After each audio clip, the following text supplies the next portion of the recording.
All right, I'm ready. Do you want to start with the opening statement, Coach? I'll just take questions.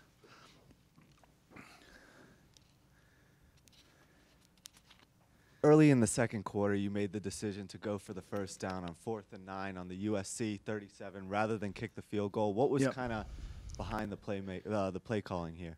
I thought we were in between kicking it distance-wise. We're kicking into the wind there. So that's what we decided to do. Thought we had a good play call. They played a different coverage and got us. Mike, with the pick six just before half and a couple of missed field goals, it's a 13-point swing in a 14-point game. Is it as simple to say that that was kind of the turning point for you guys tonight? Yeah, we had some critical mistakes and kind of gave them the game. They're the most talented team in our league year in, year out, no doubt about it. And we had some opportunities tonight and squandered it away.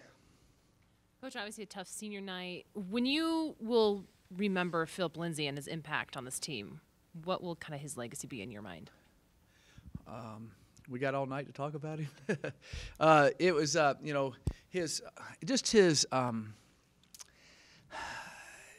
unbelievable passion for the state of Colorado, for the University of Colorado, his passion to playing for his teammates and for his family, his inner drive, was probably the best I've ever seen and been around. And it's not just game day. It's every day of the week. And how he's able to do that, his attitude and perseverance has got him to this point. He's a really good athlete. He's done a lot of great things, but his thing that separates him from most people is his perseverance and his positive drive and attitude. It's amazing. Mike, at the end there on the 4th down play, did you guys think it was first and No, we thought it was 4th down. Okay. Thought it was 4th where down. was the confusion there? Where Steven said he thought it was first. No, it was 4th down all the way. Okay. I don't know. Can you talk about, obviously you made some mistakes like you mentioned to get down 27-0, but the way you guys battled back, can you talk about how big that was for this team, even going into the bye in Utah? Maybe you guys can carry that into Utah. Yeah, we need to carry over some. We've shot ourselves in the foot in 2 games in a row here, and just can't do that.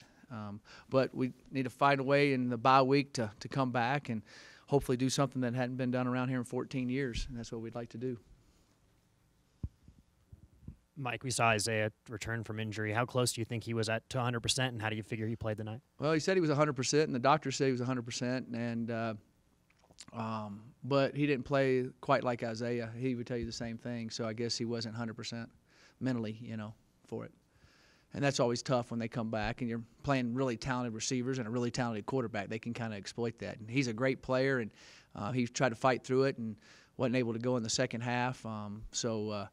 We'll see how he's able to hopefully bounce back and play against Utah. What did you see out of Juwan Winfrey tonight, and do you kind of see him playing an expanded role in the offense the rest of the way? Juwan played well. His knee injury set him back last year. He was a little slow in fall camp, and he's kind of gotten his legs back under him as the season's gone along. And he made some good plays, and I was glad to see him make those. Juwan was in there a lot because Shea got injured. Can you talk about what Shea? Do you know what the injury was to Shea? They just said he had a concussion symptoms. That's all I know. Okay. And for him, on a senior day to see it end like that, how disappointing. I imagine it's very disappointing. I haven't really had a chance to talk to him about it, especially with being concussed a little bit. It won't be a great conversation, but I'll talk to him about it, next Monday or Tuesday. Mike, there's obviously been a sense of urgency in all these final games you guys have played, but now with one for bowl eligibility, what will the message be to your team this week, and how do you hope to utilize the bye week to your advantage? Well, we ought to utilize it well. Hopefully we'll get a couple guys back. Hopefully Isaiah can recover completely. Hopefully Shea can come back from the concussion protocol that gives us 14 days to hopefully come back from that. So we hopefully get back to some legitimate big-time players for us for that last game, because we're going to need everybody. And hopefully they understand what's at stake, and I think they'll be motivated during the open date, even though it's a late open date like this is sometimes rough because it's so late in the season.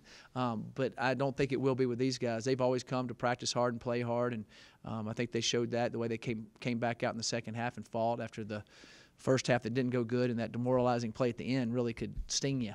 It was good to see them fight through that. And then we get the field goal blocked again. They could have just tanked it, and they didn't, which I thought was impressive. So I believe I'll see a great fight out of them, and be ready to play Utah, and that's always a good game. So hopefully we can come out on the upper end of that. Like you mentioned, the block field goal, there were obviously two of them. Yep. Looked like it was from the same area. Was it the same thing on both? Yeah, he kicked both of them low. He said it hit his ankle, so I don't know what happened. That hasn't happened all year long. So, and then we went over there and we're working on things, and he kicked it better after that. So I can't not tell you right now until I watch it on film and see where his plant foot and see what happened on all the placement and all of that. But that's something we have not done, and we've been practicing the same way all live on Tuesday and Wednesday with it. So extremely unfortunate, to say the least. Coach, when you talk, just following up on Phil's passion, yeah. How have you seen that bleed over to his teammates? Because he really oozes it to the rest of the team. It has bled over to his teammates. I think one of the things, the passion of them kept fighting tonight is part of those guys and part of him. Keeps running hard, keeps going. He came out, ran hard in the beginning of the second half, and his fight and effort, I think, is big, and it does bleed over, and they thrill it. And he was talking to them at halftime and on the sidelines, and his isn't just words. He also brings it when he does it, and it's oozed throughout our whole team. When you see a guy that's kind of heart and soul of a team, do you worry about next year and who might step into that role? Cepho was a guy last year. Phillip was this year. There'll be another guy that has played and step up and do some things. As they get older, and you'll start seeing it more and more. You talked a little bit about shooting yourself in the foot with the block punt and other fundamental mistakes. With one game left, how do you guys kind of correct those? Yeah, luckily we didn't have a punt block. That was last week that we shot ourselves in front. We did shoot ourselves in front with a punt last week. You just keep working at it. You keep working at it. You work it all the time. He has great lift on all his kicks. I never thought we'd get one blocked up the middle on him ever. His ball gets up so high and so quick. It's just something happened with tonight on that, and he was really upset about it himself. So, just go back and you work at it harder and keep working at it and look at it and see what malfunctioned on that, and hopefully we can get that corrected. Mike, your guys earlier weren't really aware of this. Take a stab at it here. But you see one of your players had a marriage proposal paired with the senior day. Trent Headley, did you see that? Just your reaction? I don't know if you. Yeah, he came and talked to me about it this summer. I said, we better make sure she's going to say yes out there in front of all those people. That was a great moment for Trent and everybody there. And so that's something I know they'll always remember. And every time I think of Trent Headley, I'll remember a lot of things, but I'll remember that for sure. And so that was a great moment for him, and that was exciting to see. Like in the second half, we saw. I assume she said yes. She was crying and hugging him, so that was good. In the second half, we saw a lot more of the young guys. Like Nate Landman came through a little bit, Chenault, a lot more of those young guys. Was that necessity, or was part of that you wanted to create a spark? No, they were. We needed them in there. We started getting some more reps. We were playing a little faster, and they got in there to make. We had that orchestrated to do, and we got some more reps in the second half than we did the first half. And we knew they could make plays, and then. Nate went in there. We weren't doing as good against the run, and so we stuck Nate in there to see if he could do better against it there a couple times. And he made some good plays. Yeah. No, he has a nose for the football. He's did that all during fall camp. He'd always flash in there on a short yardage play and make a tackle. He has that unique way of finding the football, so we're excited about his future too. Thank you, Coach. All right, thanks, guys. Appreciate it.